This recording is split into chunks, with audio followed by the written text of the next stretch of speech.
is to become more patient with technology in front of you, but not behind you. There's nothing like a full church. How wonderful it is that we gather here at this moment to begin the season of Lent, Ash Wednesday. Have you seen ashed foreheads all over the community today? Well, we're the next to the last group to get them. Every place I've been, I've seen dirty foreheads. This is a day, though, where this gets everybody's attention. Lent, even the announcers on TV, the one news guy, I got to go get my ashes. God, the rest of the time they're pretty negative about religion and faith and everything else. We got to go get their ashes. This captures the imagination. And Lent, you don't have to explain Lent to too many people. What do I got to give up? Well, that's part of the equation. All of us are looking for the same things: peace, tranquility, the ability to live comfortably in our own skin with ourselves, to reconcile with each other where it's possible to do that. And our relationship with God is always in need of going deeper. Self, God, others. That triangle is our whole life. What we are to do in Lent is to go back to the basics and say, where am I this time around in my relationship in all three areas? Whatever Lenten practices that we take on, what we give up, what we do or don't do or avoid, is about trying to give more attention to the core realities of our life before God, with each other, and within ourselves. Let us look at it from that point of view. Now, every year I say, now what are we going to say this year? Same old, same old. So I went on the internet and I was looking for Ash Wednesday homilies and thought I could cheat. Well, I did. I found one on a news.com network, which I would never go to, entitled Dr. Manny, the Ash Wednesday Diet. And I said, I'm not going to do this. And then I read it and I said, here's my Ash Wednesday homily, and you're going to get it. Let me introduce the Ash Wednesday diet. Come on, keep reading, because by the time you finish this diet, you're going to shed enough emotional weight to prepare yourself to lead a healthy life and enjoy many years of happiness. And by the way, my one line every Lent is not religious Weight Watchers. But all of us are looking at this because we know we're taking in too much of something or other. The Ash Wednesday diet, compared to other diets on the market, which are only interested in helping you look a certain way, the Ash Wednesday diet is really something special. I call it the Ash Wednesday diet because it should be started on the first day of Lent. To me, Lent symbolizes mortality. One of the things that we say when we distribute ashes, place them on your foreheads, remember that you are dust, and to dust you shall return. But it is also a reminder of how I want to live my life, or better yet, how my life should be. And by the way, the reason I was struck by this is not a religious source. This is the secular world talking about Lent. And I find that intriguing. For many, Lent is a season of repentance. It is a time to avoid temptation, just like Christ did for 40 days in the desert. So if you're inclined to follow some simple instructions, get ready to embark upon the most exciting emotional diet on the market. Are you ready? 10 points. There are 10 easy steps, and if you follow them carefully, you'll see successful results. And by the way, I forgot, you can throw away your scale for this one. Number 1, focus on loving God and all His greatness instead of celebrities, action figures, real housewives, or even world leaders that think they know best. 2, be careful of wolves in sheep's clothing, like those who promise you something, but in the process are taking away your own freedom and liberties. 3, set up standards of morality at home. Enough with the casual cursing. Teach kids some etiquette and manners, and use yourself as an example.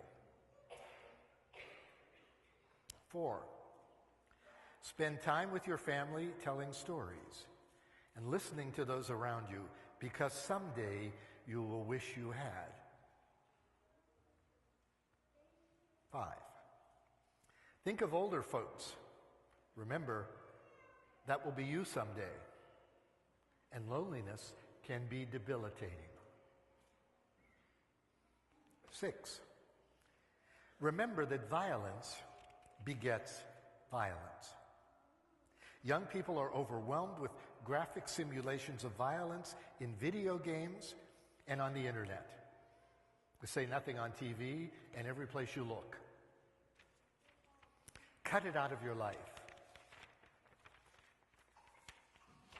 7, be the person you want and respect your commitment.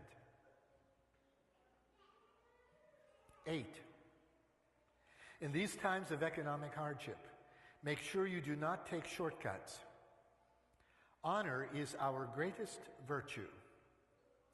Think of how our country started. Business deals were honored with a simple handshake, symbolizing good intentions. Do not take shortcuts.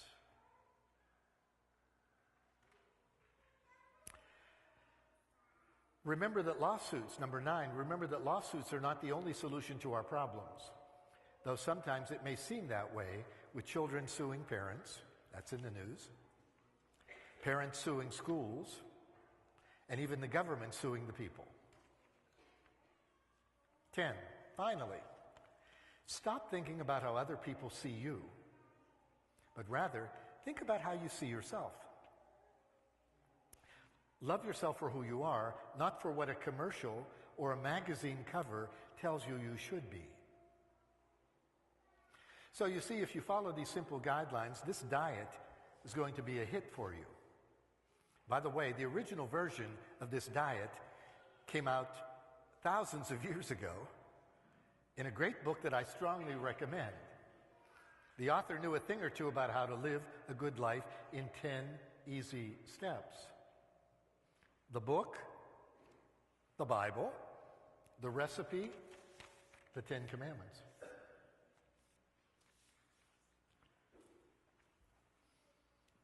Let's make this period of time for us spiritually and religiously real. Not going through the motions. We all need to do what we need to do. We all need to advance and take the next appropriate step on our journey to God and our life and work in this world.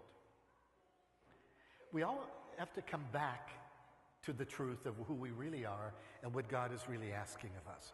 Let's let this Lent be that.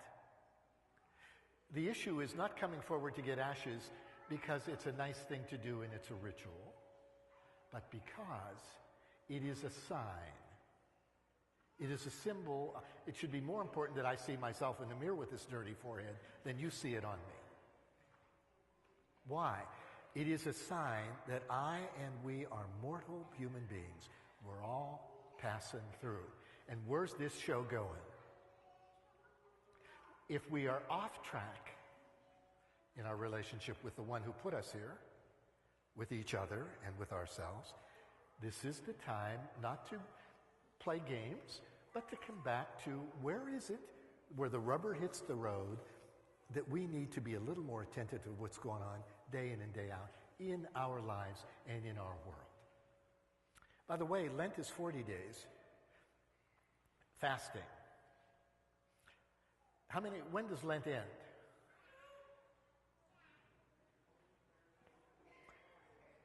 Wednesday of Holy Week. Lent is the 40 days preparing us for the Triduum, the 3 days of the death, resurrection of Christ. That's sacred 3 days.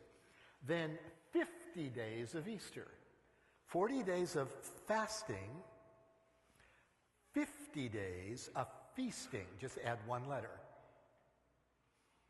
We weren't created just to die, but to live. The death that we go do in terms of turning away from sin and believing and coming to repentance is not just an exercise in asceticism or I got to feel the pain. I want to live.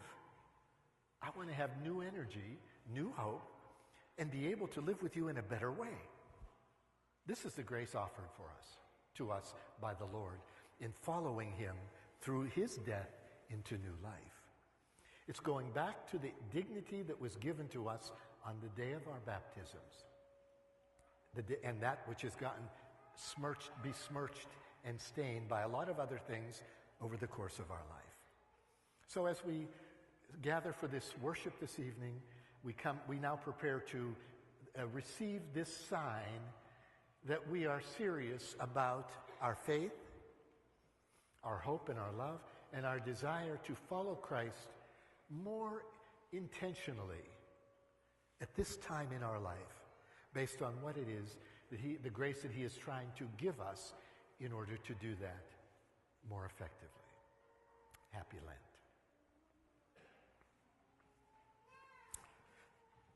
I invite